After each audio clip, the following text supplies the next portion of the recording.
Welcome to grade I fire. मेरा नाम है सुधीर और आज के वीडियो में मैं आपको बताऊंगा एक ऐसा की फैक्टर जो कि आपके पास और फेल होने में बहुत बड़ा योगदान रखता है। क्योंकि मैंने देखा है बहुत बार ऐसा होता है एग्जाम्स में कि कैंडिडेट्स जो हैं उनके 37, 38, 42 यहाँ तक मार्क्स आते हैं, वो 48 तक नहीं पहुंच पाते और बहुत सारे जो एग्जाम्स हैं उनमें सिर्फ वो 3, 4, 5 नंबर से वो फेल होते हैं। अब देखिए, जो कैंडिडेट ऐसा है जो 40 की रेंज में अपने मार्क्स लेकर के आया है, 42, 43, 37, 38, एक्चुअली में उसने पढ़ाई तो की है, क्योंकि पढ़ाई किए बिना इतने आपके मार्क्स नहीं आ सकते कि 41, 42 के अराउंड आप लोग आ जाओ। और आप जब तक 48 तक नहीं पहुंचोगे आउट ऑफ 120 तो आप पास नहीं हो सकते, क्योंकि 40% मार्क्स जो है वो रिक्वायर्ड होते हैं आउट ऑफ 120। 120 में से आपको 48 नंबर तो चाहिए हर एक सब्जेक्ट में। तो क्या दिक्कत आ रही है? दिक्कत एक आती है जो आप अगर इस वीडियो में समझने की कोशिश करो तो वो है रिवीजन की दिक्कत।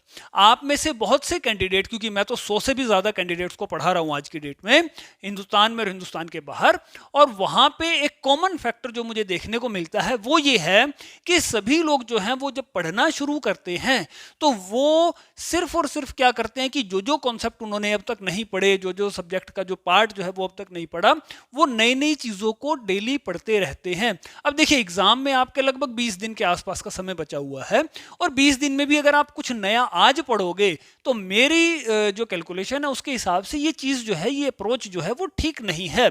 आपने जितना भी पढ़ना है उसका आप एक स्पेसिफिक डेट लगा लीजिए। जैसे अगर मैं अभी बात करूं कि आपने 2 मार्च तक पढ़ना है, 5 मार्च तक पढ़ना है, जो भी नई चीजें जो भी रह गई हैं मेरे सिलेबस में मुझे कवर करनी है, आप उनको पढ़ लीजिए।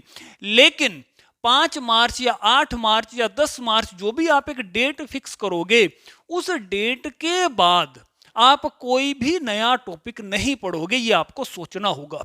जितना भी अब तक आपने पढ़ा है, पिछले 1 महीने में, 2 महीने में, 3 महीने में, जब से आप पढ़ते चले जा रहे हो, आपको उसको रिवाइज करना है। आपका जो भी क्वेश्चन है, मान लीजिए कोई ऐसा क्वेश्चन है जिसके 10 पॉइंट बनते हैं, बुलेट पॉइंट्स, और आपको उनको एक एक दो दो लाइन में एक्सप्लेन करना है।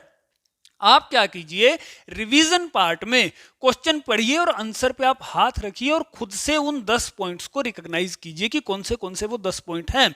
अगर आप ऐसा कर पा रहे हैं तो बहुत अच्छी बात है, क्योंकि आप खुद देखेंगे जब भी आप इस प्रकार से रिवाइज करेंगे, अपने क्वेश्चन को पढ़ा, आंसर पे हाथ रखा, मान लीजिए 10 आपको उसके पॉइंट बताने हैं, तो आपके दिमाग में 5, 6 या मैक्सिमम 7 आएंगे, कईयों के 8 भी आ सकते हैं। तो 2 पॉइंट्स तो अभी भी रह गए, तो 10 में से 8 ही नंबर आप ले पाओगे एग्जाम में, 2 नंबर तो वहां भी कटे।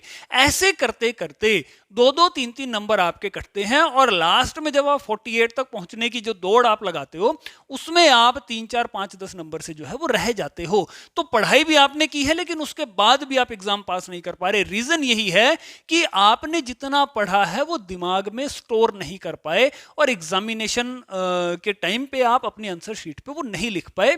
उसके लिए आपको रिवीजन को बहुत ज्यादा महत्व देना होगा।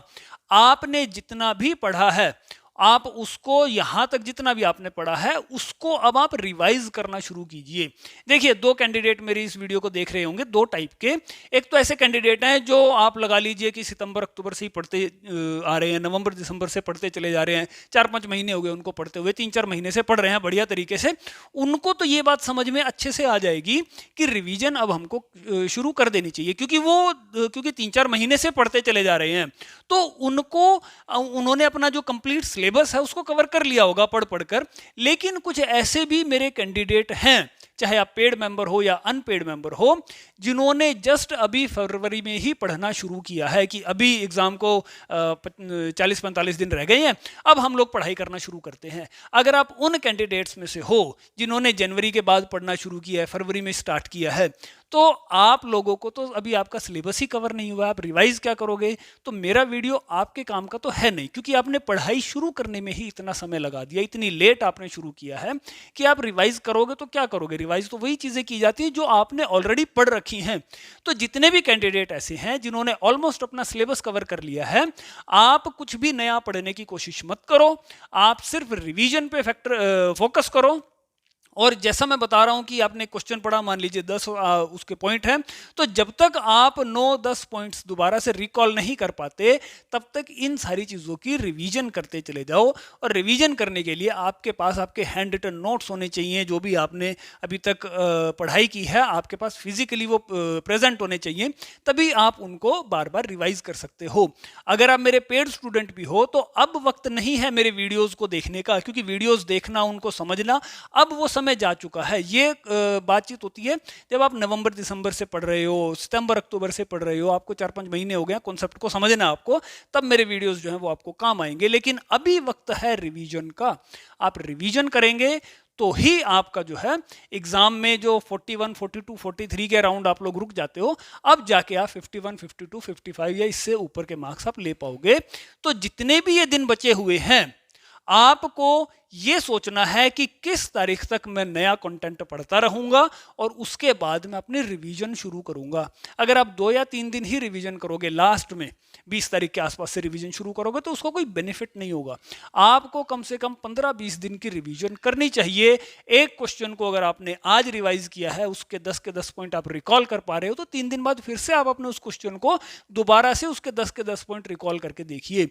तो इस तरीके से अगर आप रिवीजन को बहुत ज़्यादा महत्व दोगे, तो ही एग्जामिनेशन हॉल में जब क्वेश्चन में आपसे वो 10 पॉइंट पूछ रहा है, 15 पॉइंट पूछ रहा है, तो आपके दिमाग से वो 15 के 15 पॉइंट आप लिख पाओगे। कब लिख पाओगे? जब आपने रिवीजन अच्छे से की होगी। मैं जब भी एग्जामिनेशन में गया हूं, मैंने जो ग्रेड आई के 4 पेपर दिए हैं, एमआई के 4 पेपर दिए हैं, कभी भी किसी सब्जेक्ट में मैं फेल नहीं हुआ। और हालांकि ऐसी बात नहीं है कि मैं बहुत ज़्यादा ब्राइट स्टूडेंट हूँ, बहुत ज़्यादा, बचपन से मैं बहुत एवरेज टाइप का स्टूडेंट रहा हूँ। लेकिन एक चीज़ का मैंने हमेशा ध्यान रखा है कि मैं रिवीजन पे बहुत ज़्यादा फोकस करता था। इसीलिए आपको बोल रहा हूँ, आखिरी के ये जो 20 एक दिन हैं, इनमें आप जितनी ज़्यादा रिवीजन करोगे, जितना पढ़ा हुआ है उसको बार बार रिवाइज करोगे, तो वो सारी चीज़ें आपकी इतनी स्ट्रांग हो जाएंगी कि आपको जब एग्जामिनेशन में आप लिखने लगोगे, आपका टाइम भी कम लगेगा। क्योंकि बहुत कैंडिडेट क्या है, वो सोचते ही रहते हैं कि अब क्या लिखूं, कौन सा पॉइंट और ऐड हो सकता है, तो सोचने में बहुत ज़्यादा समय जो है व्यर्थ होता है। आप रिवाइज कर रखा होगा, हर एक चीज़ आपको पता है, तो पॉइंट के बाद पॉइंट लिखे चले जाओगे और आपका पेपर जो है टाइमली खत्म भी होगा और ज़्यादा से ज़्यादा पॉइंट जो है वो आप एग्जामिनर को दे भी पाओगे। तो मेरा इस पूरे वीडियो में सिर्फ एक ही चीज है आपको कहने के लिए कि आप अगर अपना एग्जाम में ज्यादा मार्क्स लेकर के आना चाहते हो, तो बहुत ज्यादा नई चीजें पढ़ने की जरूरत नहीं है, बल्कि जितना भी पढ़ा हुआ है सिर्फ उसी को रिवाइज कर लो, आपके डेफिनेटली ज्यादा मार्क्स आएंगे। With these words, thank you very much, thanks a lot.